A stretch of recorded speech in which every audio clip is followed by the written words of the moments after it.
and at this point in the morning we nip over to wherever BBC Radio Manchester's Catherine Bailey is, and well, you are dahlia-tastic this morning.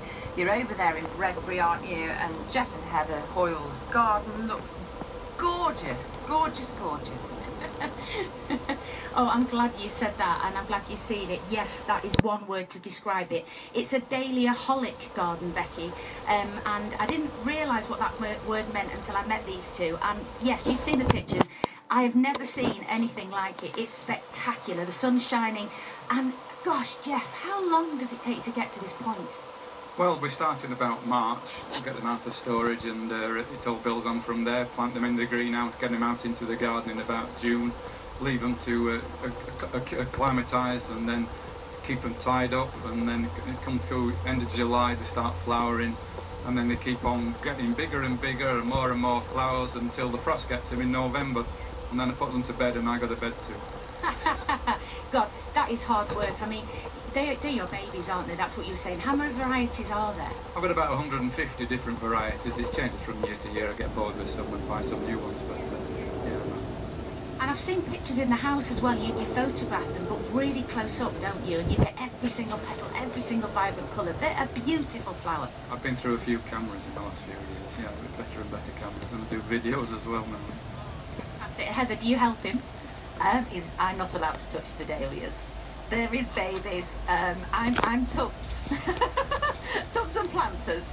So I'm allowed to do those. And I do have opinions on the dahlias, and we do go around garden centres and various places, and we discuss which we like, and etc, etc. But yes, generally he does the dahlias, and I just smile sweetly and enjoy the garden. Because it's not just this bit, it goes through another bit as well, so it's kind of double whammy. So what's happening later on today then? We're opening for the National Garden Scheme. We've been opening for the last 7 years, and we get a good few hundred visitors, and sell a few cakes and make some money for charity. Yeah, and who's the charity for, Heather? Mainly Macmillan nurses, the cancer charities, Marie Curie, Help for Hospices.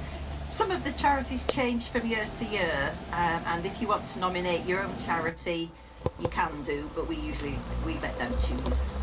And you were saying just quickly before that when they walk in, they are a bit, I mean, you're just looking at me like, oh, I'm not quite happy with the garden. I've learnt that a lot this year, when, you know, you're such a perfectionist, but you must have people blown away.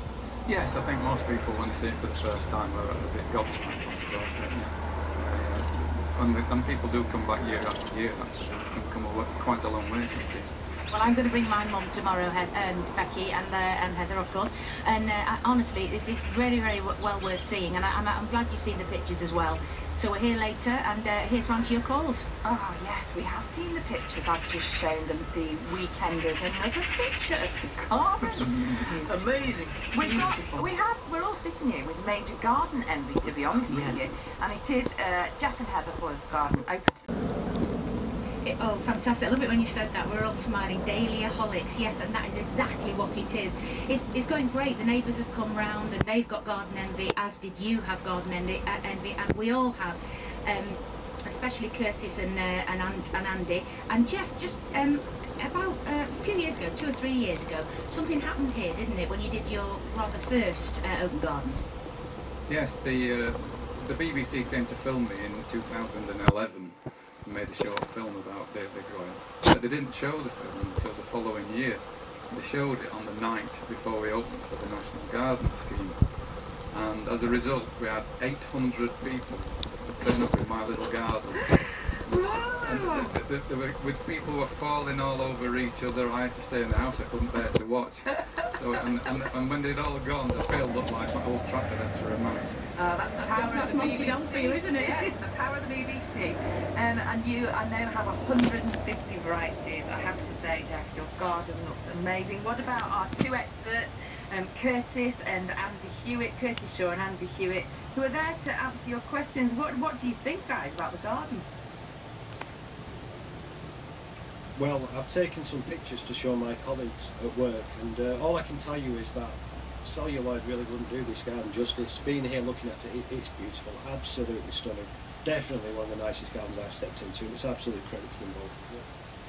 Well, Becky, you know what I'm always going on about? Late summer sizzlers. Send for the fire brigade, because this garden is on fire. It absolutely is. There's never think you've got a small garden and you can't do anything with it, because this is an absolute shining light of what you can do in quite a small space.